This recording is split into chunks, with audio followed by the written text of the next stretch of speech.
Thank you so much.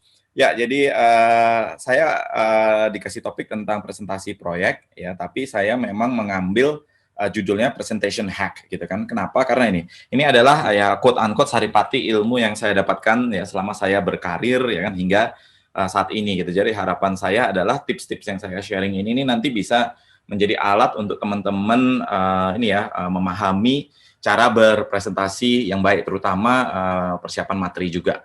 Ya, jadi makanya Natalis style ini adalah style saya gitu. Jadi belum tentu style saya cocok untuk rekan-rekan, tapi kalau untuk saya sendiri, pengalaman saya itu banyak sekali orang-orang yang bilang ya ini ya sangat-sangat membantu, inspiring dan banyak hal lainnya gitu. Jadi kita langsung lanjut aja.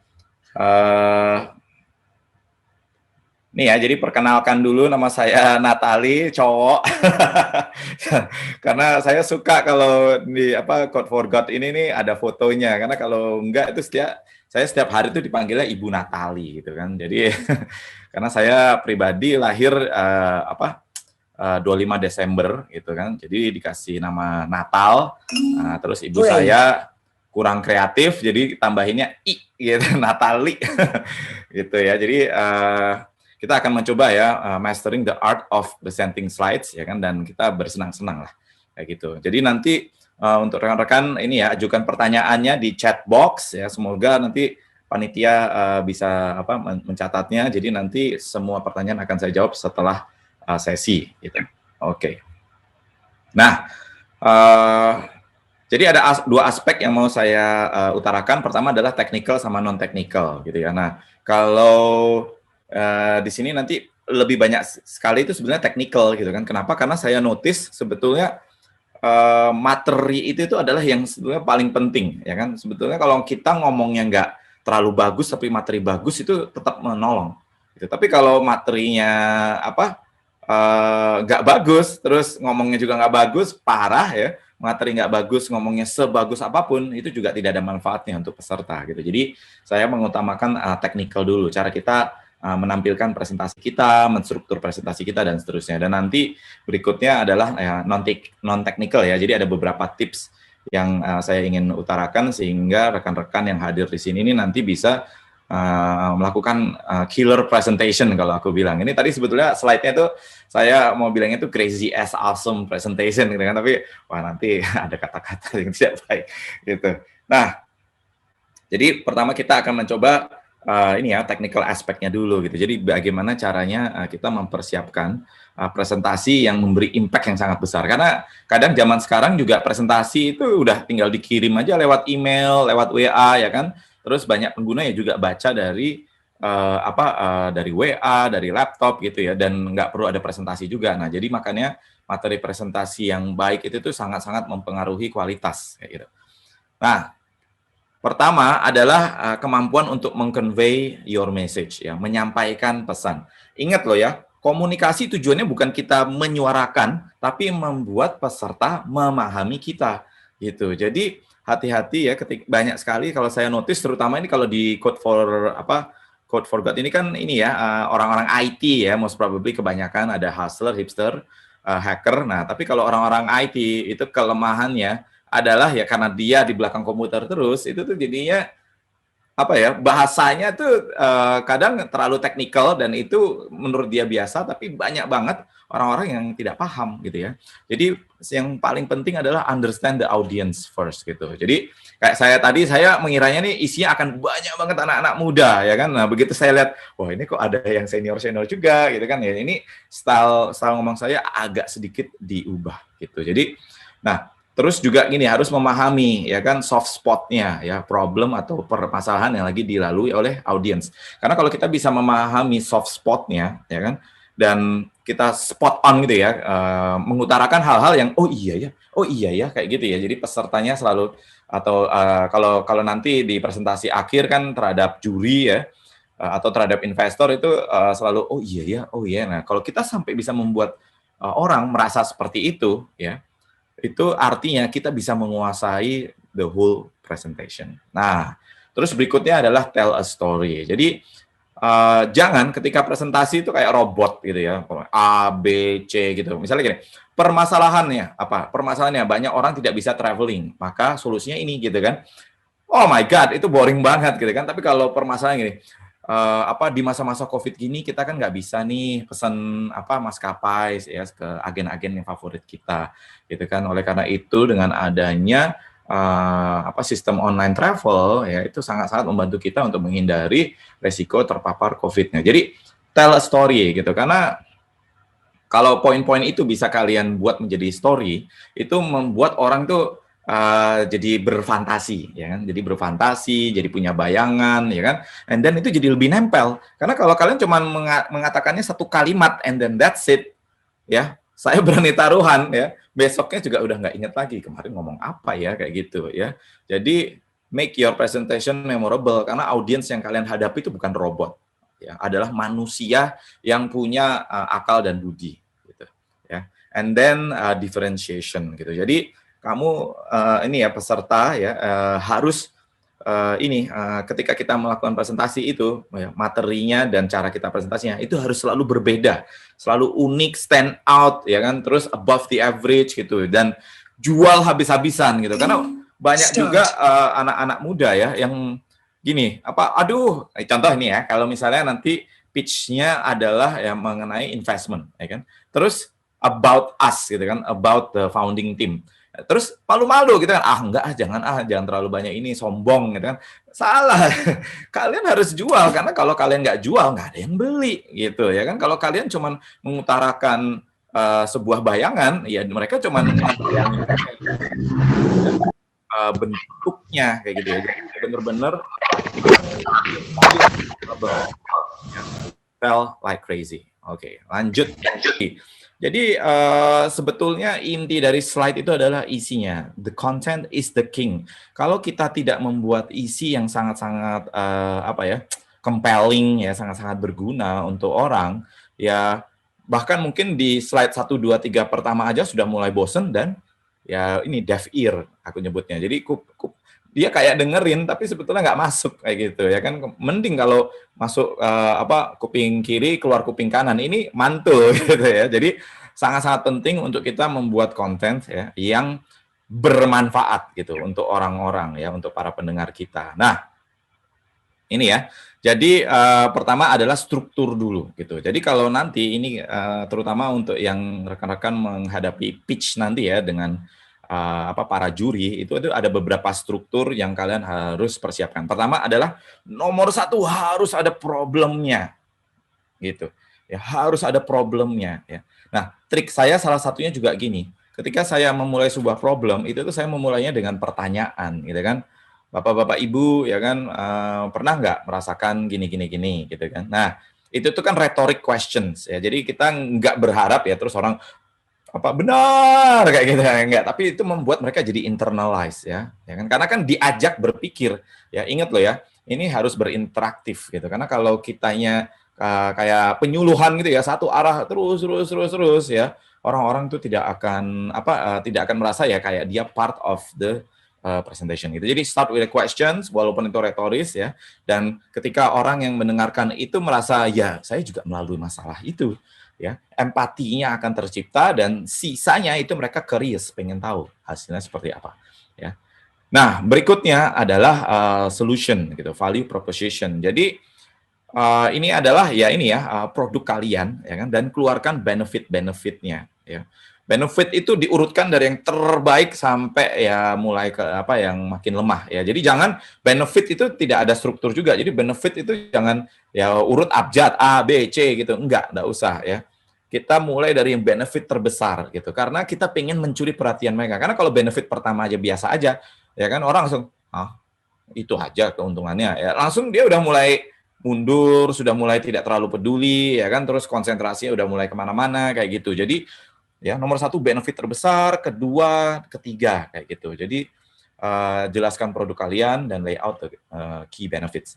Nah, berikutnya adalah business model gitu. Karena gini, intinya kalau lagi pitch itu adalah apa untungnya gitu untuk ya entah itu yang mendengarkan, dan kalau dalam dunia pitch itu ya, ini pitch kan untuk investor, adalah apa untungnya buat saya invest gitu kan. Jadi misalnya kayak oke, ini growth-nya bakalan seperti ini ya kan, terus keuntungan kita itu dari misalnya profit sharing ya kan, atau dari software as a service dan seterusnya. Nah, Yang keempat adalah competition.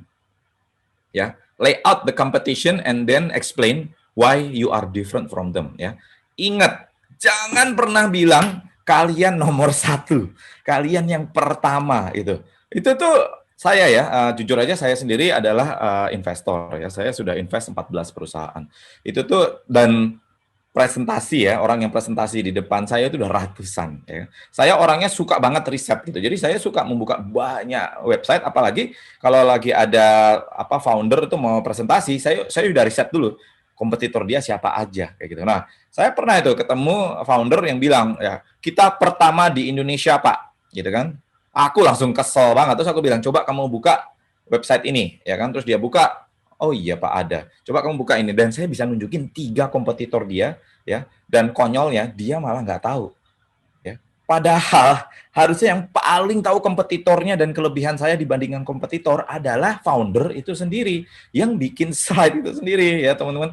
Jadi hati-hati ya, jangan sampai kalian mengatakan sesuatu yang investornya malah lebih tahu daripada kalian, kayak gitu, ya. Jadi never say that, gitu, ya. Dan dengan memahami kompetitor-kompetitornya, ya itu tuh kita tuh jadi bisa waktu mendesain produk kita itu lebih superior dibandingkan kompetitor kita. Gitu, ya. Nah, yang kelima adalah founding team. Nah, ini saya juga sering sekali ketemu ya. Orang kalau presentasi itu foundersnya itu tuh cuma satu slide. Gitu. Kalau kalian foundernya ada 2, ada 3, ada 4, masing-masing harus ada punya satu slide. Ya kan? Kenapa? Karena gini, ya terutama kalau kayak saya ya di dunia investasi, itu tuh saya investnya itu di orang, bukan invest di ide. Ya, kenapa? Karena gini, 2012 saya pernah ya, waktu masih awal-awal menjadi investor, itu saya investnya di ide. Wah, ini idenya bagus nih. Ya kan, terus saya invest, tahu nggak apa yang terjadi? Yang terjadi adalah begitu idenya tidak relevan, itu mereka, begitu idenya tidak relevan tuh mereka langsung bingung, next-nya tuh apa? Kayak gitu. What's next? Kayak gitu. Ya, jadi oh ini nggak berhasil, what's next? Nah, di tahun 2015 itu saya mulai invest di foundernya, ya. Jadi begitu mereka mereka ternyata ide ini nih tidak cocok di pasar, mereka langsung punya ide pivoting gitu ya, alternatif lainnya kayak gitu. Dan itu terus mereka akhirnya ya bisa bertahan sampai sekarang gitu. Ya, jadi para investor ya itu tuh banyak yang invest di people. Nah, kalau kalau CV-nya nggak bagus ya, ciptakan CV yang bagus ya kan. Misalnya ya kalau belum pernah kerja ya keluarkan pendidikannya apa ya kan. Nah, kalau kalau pendidikannya misalnya kampusnya biasa aja, tapi ekstrakurikulernya apa aja gitu kan, activity-nya apa aja. Kalau nggak ada, please ya ciptakan gitu. Karena gini, ya kan, kalau kalian semasa kuliah itu cuma IPK doang yang ditampilkan, ya kan, IPK itu tidak membuat Anda menjadi entrepreneur yang hebat, gitu ya. Jadi kalian harus ada activity-activity yang membuat value kalian ya above the average ya, di atas rata-rata orang-orang lainnya gitu. Saya selalu bilang ya, kalau kalian IPK 4,0 ya, itu tuh sebetulnya ya, itu tuh sudah sewajarnya, ya kan. Kenapa? Karena gini, bukunya sama, dosennya sama, ya kan, terus cara menyampaikannya ya dengan dosen yang sama, ya berarti masuknya sama, ya kan.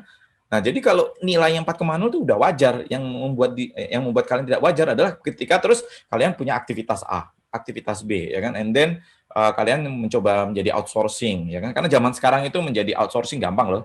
Dulu saya sendiri, saya tuh udah project-project dari SMA gitu, bikin-bikin website, ya kan, dan di kuliah apalagi proyek-proyeknya proyek-proyek Jerman dan lain-lain gitu. Jadi zaman sekarang ya website banyak banget tuh freelancer ya kan, 99 Design ya, 1000 Lancer itu tuh banyak banget. Please ya gali ilmu tuh dari situ dulu ya kan, jangan mendadak jadi entrepreneur karena menjadi entrepreneur tanpa ada foundation itu tuh most probably ya ilmunya namanya kalau saya bilang namanya ilmu Lucky gitu. Kalau teman-teman tahu nggak ilmu Lucky itu apa? Ya, ilmu lu kira-kira. Jadi apapun keputusan kalian itu cuma pakai feeling. Itu tidak ada foundation-nya gitu ya. And then terakhir adalah asking atau fundraising-nya atau apa yang mau kalian achieve dari presentasi ini gitu. Call to action, objektif karena gini, kalau nggak ada ya itu jadi kayak orang ngomong saya yang terbaik ya kan. Terus oke, terus what? apa Arya ya. Jadi oke, saya yang terbaik gitu. Jadi makanya vote me gitu kan, pilihlah saya gitu. Harus ada call to action, dan call to action kalau di pitch deck adalah asking dan fundraising gitu. Nah, ya, KISS, ada yang tahu nggak singkatannya apa? KISS gitu. Mungkin teman-teman tulis di chat apa sih KISS itu singkatannya, ada yang tahu nggak?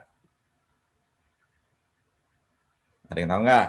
KISS, sering dengar ya, KISS. Tulis di chat, ayo. Nggak ada?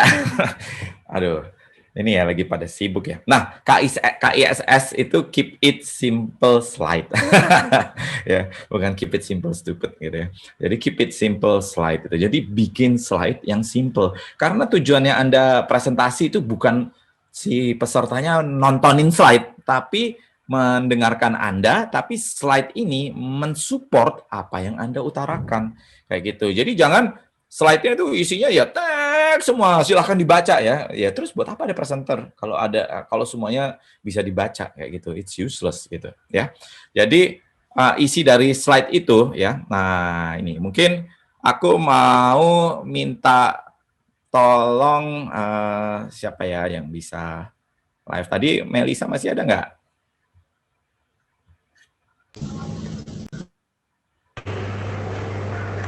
Iya, Pak. Halo Melisa. Melisa, Ya. kamu sebutkan nomor ponsel kamu. Coba nomor ponsel kamu sekarang.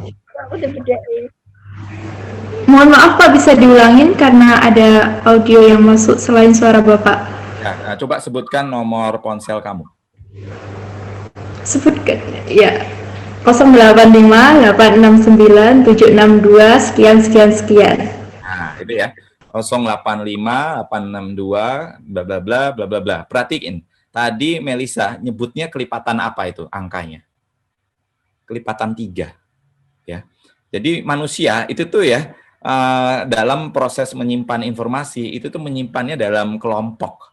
Ya, dan kelompoknya biasanya 3 sampai 4 gitu kan. Jadi kalau teman-teman tanya saya 0811 19 ini gitu. Jadi selalu kelipatan 3 sampai 4 gitu. Nah, jadi makanya konten kalian itu patokannya adalah 3 bullet point. Ya. Jadi jangan pernah bikin slide ya. Poinnya tuh ada puluhan ya, atau ada 10, ada 15 kayak gitu. Kalau ada 10 dibagi ya, dipecah jadi 3 slide gitu. Ya kayak tadi saya lihat teman-teman lihat ya, saya slide-nya ada apa? Sebenarnya ada 6 poin, tapi saya bikin slide-nya 3 dan 3 gitu. Karena ketika lagi dibuka slide seperti ini terus ada 3 poin, itu tuh nempel gitu. Itu tuh nempel ya. Jadi cara mengutarakannya tadi 085 terus ini itu tuh coba deh teman-teman menyebutkan nomor ponsel kalian sendiri ya, di pikiran aja ya. Itu kalian akan menyadari kalau ketika menyebut angka kalian itu enggak yang 08111 ini enggak, pasti kelompok kayak gitu ya.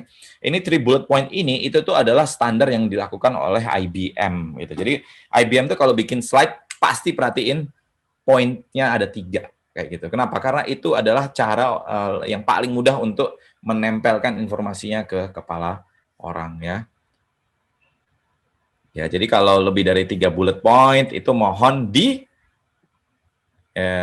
dikurangi gitu ya, atau dipecah slide-nya. Nah, yang kedua adalah avoid geeky jargons ya. Itu sangat-sangat tergantung oleh jenisnya. Kalau ini sekarang ngomongin IT saya nyebutnya geeky. Ya. Jadi kayak misalnya ngomongin gini, ya jadi kami memiliki API yang bisa digunakan bla bla bla ya kan. Hati-hati ya kan, karena nggak semua peserta itu ngerti API. Kalau memang kalian terpaksa menceritakan API, jelasin API-nya dulu ya. API adalah Application Programming Interface.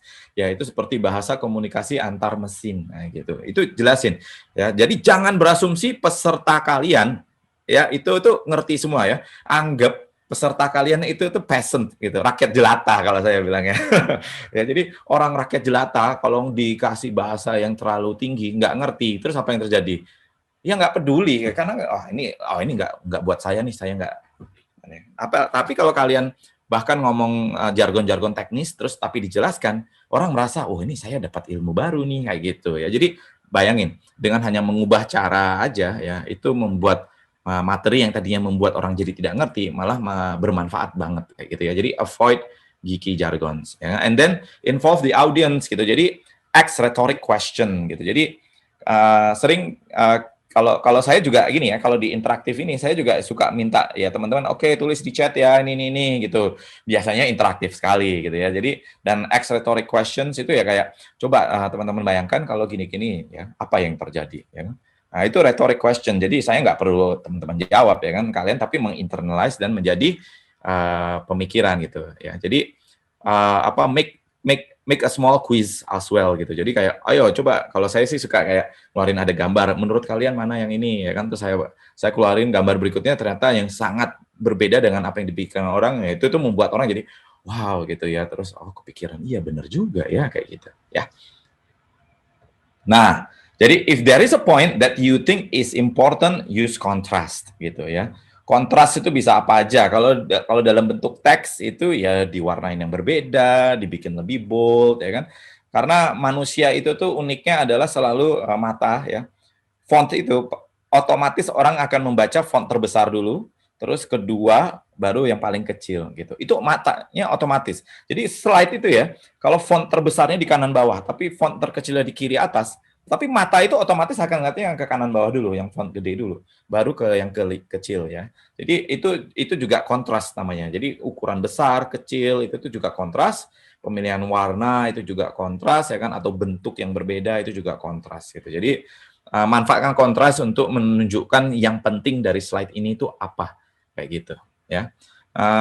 Terus use visual ya, images that attract audiences gitu. Jadi ini nih kayak anchor gitu ya. Jadi ketika orang ya diceritakan tentang sesuatu, terus ada visual yang sangat-sangat ini ya menarik banget untuk user, itu biasanya nanti kata-kata yang saya katakan ini itu tuh akan nempel di kalian gitu. Nah, saya berani taruhan besok kalian akan masih ingat ya. Wah, ini ada anak-anak mainan lumpur nih waktu Pak Nat ngomongin tentang using visual ya kan. Itu nempel pasti gitu ya. Jadi images help retention gitu. Jadi 64% manusia Indonesia itu visual learner gitu. Jadi makanya kenapa presentation is quite effective, karena itu sangat membantu amplify ya, memperkuat presentasi kita gitu ya. Kalau saya nyebutnya anchor. Karena manusia itu tuh kalau dalam hal mengingat sesuatu itu namanya asosiatif. Selalu sesuatu itu diasosiasikan dengan sesuatu. Karena kalau kita mengasosiasikan dengan sesuatu itu jadi gampang ingat gitu ya. Nah, ini yang harus di-avoid ya ketika membuat sebuah visual visual images ya untuk mensupport produk kalian. Pertama adalah avoid small images ya. Avoid small images. Jadi hindari gambar tuh yang terlalu kecil, karena ya satu buat apa, yang kedua orang jadi memicingkan mata, itu is not good ya. Gambar tuh so gede mungkin kalau bisa gitu kan. Karena gede dan kecil itu tuh sebetulnya tujuannya adalah ya itu tadi mengangkor orang ya. Dan uniknya gini loh. Gambar terus ada teks di atas gambar itu tuh ya, most probably teks itu akan lebih sering dilihat gitu, lebih sering dibaca gitu ya. Jadi gambar itu membuat orang biasanya kalau ada gambar dan teks pasti yang duluan dilihat gambar, terus baru habis itu karena deket teks, nah habis itu dia lanjut lihat teksnya. Yang kedua distorted image. Distorted image itu jadi kalau gambarnya terlalu penyok, terlalu lebar ya, atau gambar kecil yang digedein jadinya pecah ya, hindari ya. Usahakan gambar yang tajam gitu. And then yang ketiga adalah watermark, yang ada tandanya gitu ya, kayak ini nih kelihatan kayak bajakan ya, itu menunjukkan kalau kalian tidak modal ya kan. Nah, apalagi kalau di pitch deck ya ada gambar yang di watermark, itu artinya kalian tidak serius membuat slide-nya ya kan. Bikin slide aja nggak becus, gimana bikin produk gitu ya. Jadi cari gambar yang nggak ada watermark-nya ya. Kalau perlu ya gunakan software atau situs-situs ya yang ini menawarkan gambar-gambar gratis tuh banyak banget kok gitu ya.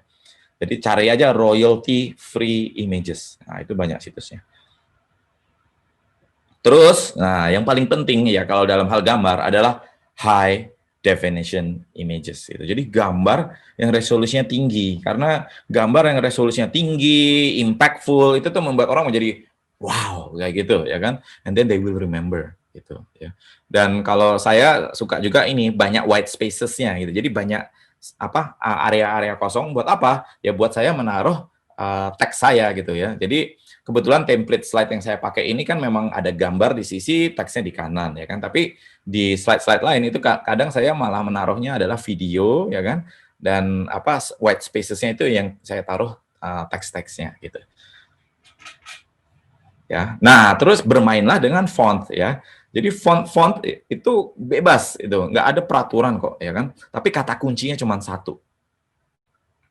Gampang banget dibaca gitu. Nah, kalau dilihat di kanan bawah ya, itu ada font yang biasanya kayak typewrite kayak tulisan tangan ya, itu mohon dihindari. Ya kan? Kenapa? Karena bacanya butuh usaha, ya kan? Kita tuh pengen orang itu bukan untuk berusaha baca, tapi sekali baca langsung paham sehingga ketika presentasi itu yang didengerin adalah presentasi kalian bukan teksnya, ya. Makanya kalau teksnya terlalu banyak yang kecil-kecil juga kayak gitu, ya kan?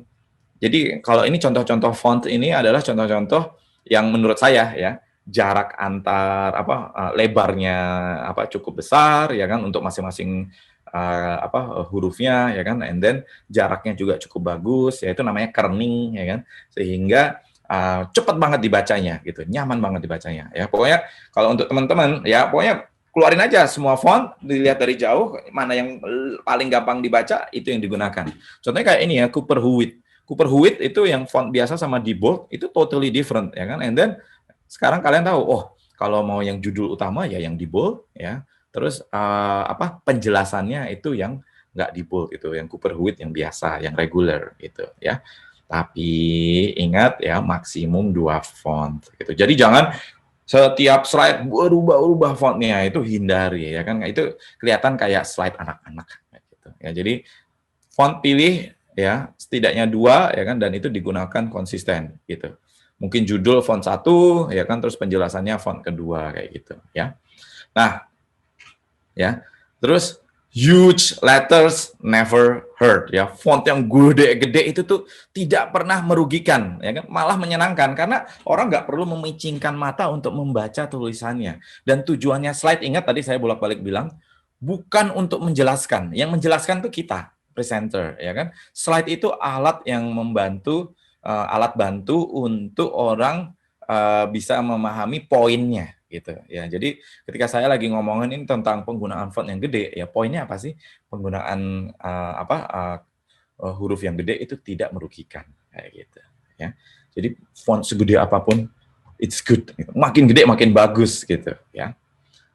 Nah, dan yang terakhir kalau untuk yang technical adalah ini favorit saya, canva.com gitu. Jadi kalau kalian nggak jago bikin tampilan, saya sendiri nggak jago loh bikin tampilan. Saya orangnya nggak kreatif sama sekali. Tapi semenjak ada Canva itu saya pakai Canva terus kayak gitu ya.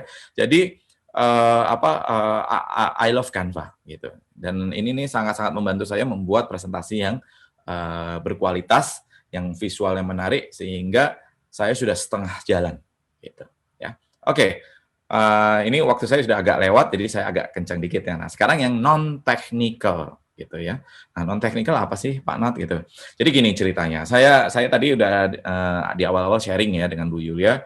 Saya ini lulusan ilmu komputer UI ya kan. Nah, sebelum-sebelumnya itu saya coding itu dari kelas 6 SD gitu. Nah, jadi dari dulu tuh saya suka kesendirian karena saya suka di belakang komputer, udahlah coding ya, bikin website, bikin programming, database dan lain-lain sebagainya gitu. Bahkan di kuliah itu teman-teman kalau nggak tahu, itu waktu itu ada wanita cantik gitu kan, ada wanita cantik ngajak saya makan siang, "Hey Nat, makan siang yuk," gitu kan.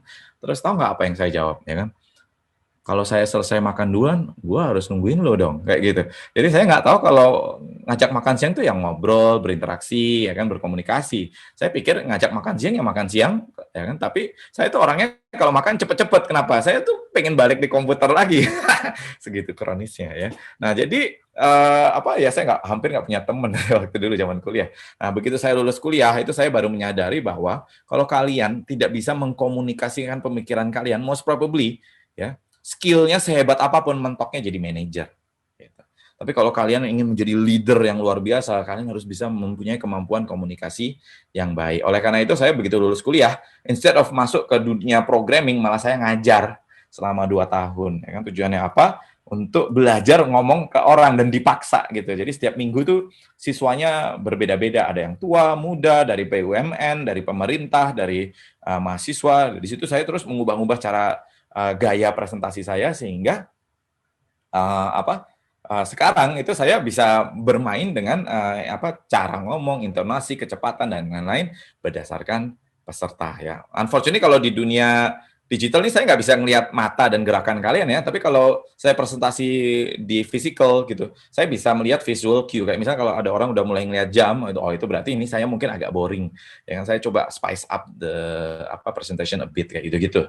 Ya, tapi kalau di sekarang ya memang challenging lah gitu. Saya nggak bisa melihat aktivitas teman-teman, nggak bisa membaca gerakannya. Gitu. Nah, itu ya. Jadi jujur saya dulu waktu di awal-awal mulai presentasi itu ya gitu gugup ya, nervous gitu. Ya kan berkeringat ya, mungkin teman-teman juga merasakan tuh keringat ya, kok badan dingin banget rasanya tapi kok keringatnya banyak kayak gitu ya kan. Dan terutama ini ya biasanya telapak tangan tuh basahnya minta ampun. Nah, terus juga begitu sudah mulai dipanggil untuk ngomong langsung deg deg deg deg gitu terus kuping berdenging. Terus ini suara detak jantung saya sampai kedengaran kayak gitu ya kan. Nah, itu ya. Jadi kenapa ya? Karena tidak prepared gitu. Karena tidak siap gitu. Ya biasanya orang tuh makin gugup itu karena ya tahu tidak siap ya. Makanya persiapkan diri kalian kayak gitu ya. Nah, kayak apa sih gitu. Nah, ini ada cerita ya. Jadi ini di tahun 2012. Ini saya presentasi ya di Dubai ya, di Dubai melawan 20 negara gitu. Melawan 20 negara dan apa yang terjadi? Ya saya menang dong, juara 1. Ya kan the gold gitu dan di event ini jujur aja sebetulnya gini, ya. Panitia itu sudah memberikan template slide ya kan. Template slide-nya strukturnya adalah 1 ini, 2 ini, 3 sampai 10 ya kan.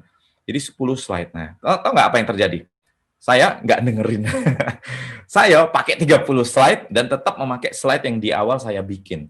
Yang teman-teman lainnya itu tuh panik semua gitu kan, terus langsung ngubah slide-nya sesuai ya kan. Tapi yang terjadi adalah di salah satu slide itu disuruh bikin business canvas ya kan.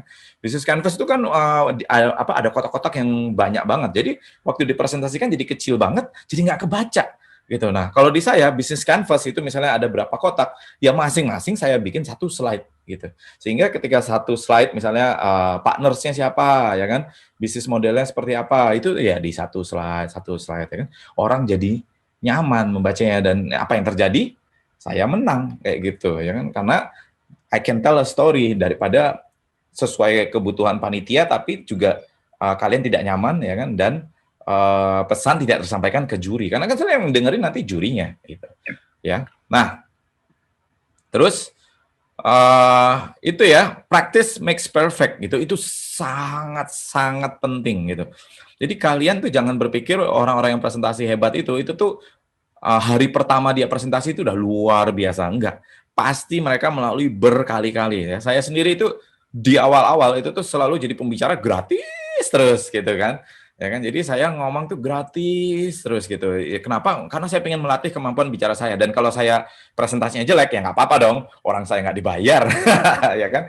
Gitu. Jadi nggak bisa komplain gitu. Nah, tapi itu saya sengaja memaksa diri saya untuk kalau ada penawaran pembicara, yuk mau saya gitu kan? Karena itu membantu saya melatih diri saya gitu. Nah, terus watch the time ya. Jadi gini. Nanti di pitch setahu saya Bu Yulia bilang 3 menit ya. Jadi di kompetisi yang Dubai itu, yang saya notice menang juara 1, 2, 3 adalah yang selesainya on time atau sebelumnya. Ya. Bukan yang kelewat gitu. Jadi banyak banget ya waktu presentasi 3 menit itu tuh orang ya masalahnya tuh gini teman-teman. Kalau presentasi 3 menit and then kalian belum selesai ya, terus ya waktunya sudah habis gitu ya. Tahu nggak apa yang terjadi? Kalian tuh kayak orang bego gitu. Ya kan terus ini terus dicepetin slide-nya kayak gitu. Aduh, itu nggak profesional banget ya. Jadi watch the time ya. Rule of thumb-nya ya 1 menit itu 1 sampai 2 slide kayak gitu. Nah, ya. Terus never let yourself miss the time itu ya. Don't make a fool of yourself gitu. Jadi saya sendiri dulu waktu di kompetisi itu tuh ya saya on time ya kan sehingga dan begitu gini ya teman-teman juga ya.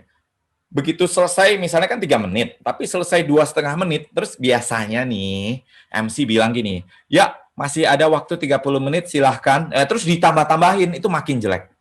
Kalau selesai 2,5 menit, ya kalian bilang, udah cukup. Ya kan? The confidence, the knowledge that you already finished the presentation and you already convey all the things that you want to say, it shows gitu loh. Kalau kalian itu confident dengan slide-nya. Jadi kalau 2,5 menit terus masih ditambah-tambahin, ya kan? Padahal 30 detik itu bisa juga untuk waktu juri ya menanyakan kita bonus tuh 30 detik gitu ya. Jadi don't make a fool out of yourself gitu ya. Talk to the mirror or record and playback gitu. Nah, ini juga ya. Sekarang tuh kalau nggak salah di Google Meet itu kalian bisa record ya. Jadi di timer ya kan, atau jangan pakai timer sih sebetulnya ya kan, kita tahu nih 3 menit oke. Terus kalian presentasi sambil direcord ya kan. Setelah selesai terus kalian nonton recordnya ya. Anda akan notice banyak sekali ya kayak kata-kata tuh yang kalian nggak sadar tapi kalian tambah-tambahin gitu. Kalau saya jujur aja saya sering banget kayak ya kan gitu. Itu tuh sering banget dulu saya ya kan. Mungkin sekarang masih ya saya nggak ngeh gitu. Jadi biasanya saya suka banget nonton video ya kan, terus atau kalau setelah selesai itu saya ngomong sama istri, "Mami, apa tadi kekurangannya?" gitu kan. Karena kalau kelebihan ya buat apa dipuji-puji ya kan. Tapi kalau kelemahannya apa untuk kita improve gitu. Jadi ngomong ke mirror, di timer ya kan, kalau kalian timer 3 menit terus ternyata kalian masih ngomong, aduh. Ini slide-nya antara kepanjangan atau ngomongnya ngalor ngidul ya kan, poin-poinnya nggak simple kayak gitu. Jadi direkam terus di playback ya kan. Sekarang HP kan juga bisa ya rekam ya kan, terus dan Anda akan notice itu kayak intonasi dan lain-lain. Wah, ini bosen banget. Ngomong-ngomong kadang saya ya kalau rekam itu saya dengerinnya besok atau lusa. Ya kan? Karena gini, kalau Anda ngomong terus Anda lihat rekamannya kayak ya bagus. Tapi biasanya besok lusanya itu sudah banyak aktivitas terus nonton lagi, kalian akan sadar, lah kok jelek banget ya kayak gitu, pasti kayak gitu ya. Jadi record and playback gitu sampai hari H gitu ya. And then ya itu tadi ya, ask friends to review the slides ya and present in front of them ya kan. And then tanya, what do you think kayak gitu kan, gimana menurut ini ya kan. Oh ya ini gitu kan. Itu dibiasakan dulu gitu di awal-awal, terutama kalau kalian masih jarang presentasi atau masih ya dredeg gitu ya, takut gitu kalau presentasi. Jadi tanyakan teman-teman kalian untuk mereview.